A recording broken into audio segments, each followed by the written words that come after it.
Et bonjour à tous et bienvenue sur Vision Crypto en ce 17 mars 2025. Alors cette semaine, ça va être relativement important. Il va y avoir au niveau économique des news extrêmement regardées. On peut aller les voir tout de suite. Donc dès aujourd'hui, ça commence avec les ventes au détail qui vont être importantes. Mais surtout, le plus important, ça sera mercredi parce que mercredi, il y a les projections économiques du FOMC et surtout, il y a le discours de Tonton Powell. Alors premièrement, il y a sa décision sur les taux, mais ça, il y a quand même de très très grosses probabilités qu'il soit inchangé. Mais c'est pas parce que c'est inchangé que le marché ne peut pas bien prendre la nouvelle. Ça va dépendre très fortement de sa conférence et de voir s'il est plutôt positif, optimiste sur l'avenir pour une future baisse ou alors s'il est un petit peu résigné à ne pas faire de baisse ou à ne pas faire plus de baisse qu'une seule qui était prévue pour 2025. Donc ça va être extrêmement regardé. Ensuite, jeudi, il va y avoir les inscriptions hebdomadaires au chômage, l'indice manufacturier et les ventes au logement existantes. Et ça sera à peu près tout pour cette semaine. Donc ça va être très très important. Surtout mercredi, ça peut très fortement fluctuer. Donc on revient sur notre map avec cette map qui est plutôt mitigée. On va aller voir ce qui s'est passé sur les graphiques. Mais avant, on regarde les volumes. 21 milliards sur BTC et 10 milliards sur Ethereum. Donc on a regagné un petit peu de volume par rapport à samedi. Mais surtout, aujourd'hui, ça va être important à l'ouverture des marchés. Qu'est-ce qu'on a fait au niveau de BTC? BTC, on a fait une grande mèche ici de liquidation. Alors d'abord, on est venu chercher de la liquidité au sud. On a été faire cette grande mèche là. Ensuite, on a une grosse réaction haussière et on a fait une méga mèche pour aller récupérer, vous voyez, l'intégralité des liquidités qui étaient laissées sur tous ces précédents plus hauts avant, encore une fois, de se retourner, d'aller chercher un peu plus de liquidité en dessous. Alors, qu'est-ce qui nous intéresse? C'est de savoir la direction. Moi, je me méfie quand même un petit peu parce que le gap CME n'est toujours pas comblé ici. Alors attendez, le gap CME, il est plutôt comme ça.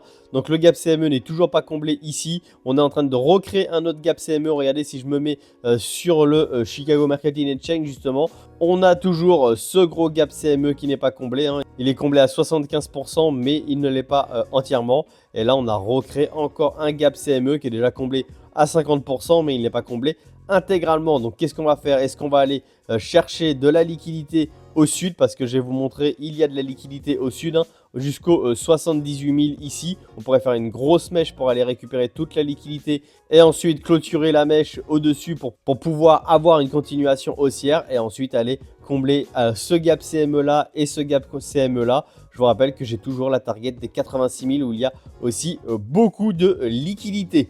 Attention aussi parce qu'il y a énormément de shorters. On le voit ici, c'est shorté, c'est shorté, c'est shorté, c'est shorté. Là, c'est énormément shorté également. Donc, il y a quand même les shorters qui sont extrêmement présents. Donc, on pourrait aussi faire un énorme short squeeze.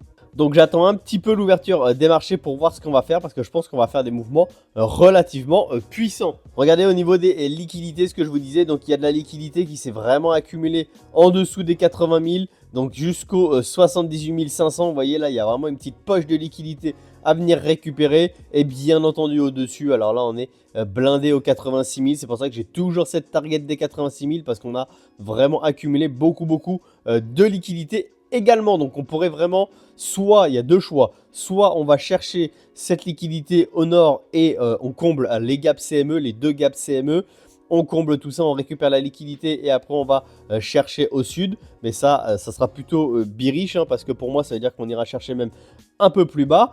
Soit on va chercher au sud, on récupère la liquidité et après on va capturer toute la liquidité au nord. Et ça pour moi ce serait plutôt bullish pour aller chercher par exemple un peu plus haut, chercher les 90 000, réintégrer potentiellement le range. Bref, à voir, mais ça va être relativement important. De toute façon cette semaine va être très importante pour voir dans quelle direction on se situe. Si on va aller chercher, je pense qu'on aura cette réponse, si on va aller chercher les 70 000 sur le support des 70 000 ou si on va réintégrer les 90 000 cette semaine. Je pense qu'il y aura suffisamment de volatilité pour voir dans quel sens repart le marché. Je vous rappelle qu'on fait un peu d'analyse graphique, mais qu'actuellement on est très tributaire de ce que Tonton Powell peut dire et ce que Donald Trump, bien entendu, le président des États-Unis, peut dire également. Regardez hier ce qui s'est passé. Donc avant cette chute, hein, ici, on devait être vers là, et je vous ai dit attention parce que les ordres se sont enlevés, regardez, on l'a vu, les ordres se sont enlevés juste avant la chute, et je vous ai prévenu dans le canal Telegram, j'ai dit que ça semblait bizarre que les ordres se soient enlevés, donc qu'il fallait faire attention, elle n'avait pas manqué, vous voyez, on a fait un gros dump juste après.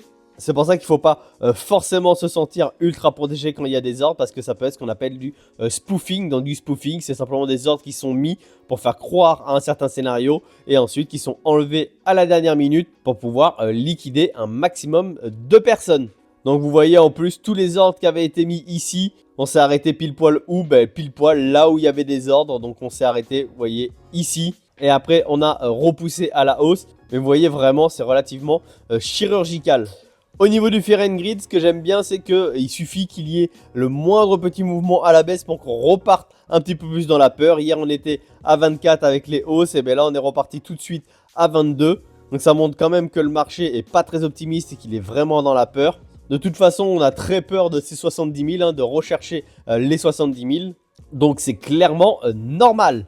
Alors il n'y a pas de nouvelles particulières, alors juste Jimmy Cramer, donc vous le savez, hein, quand il dit quelque chose, généralement le marché fait l'inverse, et là il dit, Jimmy Cramer déclare que le marché se prépare à abandonner certains gains, donc c'est-à-dire de vendre, donc le marché pourrait potentiellement faire l'inverse, c'est-à-dire partir à la hausse. En tout cas vous le savez, c'est extrêmement drôle de voir les déclarations de Jimmy Cramer parce que généralement il se passe l'inverse sur le marché, donc s'il dit que ça va en gros chuter, eh bien ça peut potentiellement monter. Bien entendu que c'est pas un indicateur à prendre au sérieux, mais c'est toujours très marrant de voir du coup ce qui va se passer. Voilà la team, l'essentiel dans cette quotidienne qu'il faut retenir, c'est vraiment qu'on a des grosses nouvelles cette semaine, que ça va être extrêmement important. Déjà premièrement aujourd'hui à l'ouverture des marchés, on va voir un petit peu dans quelle direction le marché se trouve. Et ensuite la grosse journée, ça sera mercredi avec la décision des taux de la Fed et la conférence de Tonton Powell. Ça sera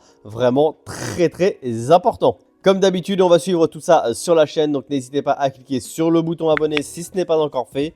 N'hésitez pas également à rejoindre nos réseaux Telegram et Discord. Vous voyez, comme je vous l'ai dit, j'avais prévenu dans le Discord comme quoi ça avait chuté. Et donc ça peut être toujours utile, hein, les personnes qui étaient par exemple en trade en long ici, ils ont pu couper leur trade. Donc ça a évité d'être en PLS ou de se faire liquider pendant cette chute là.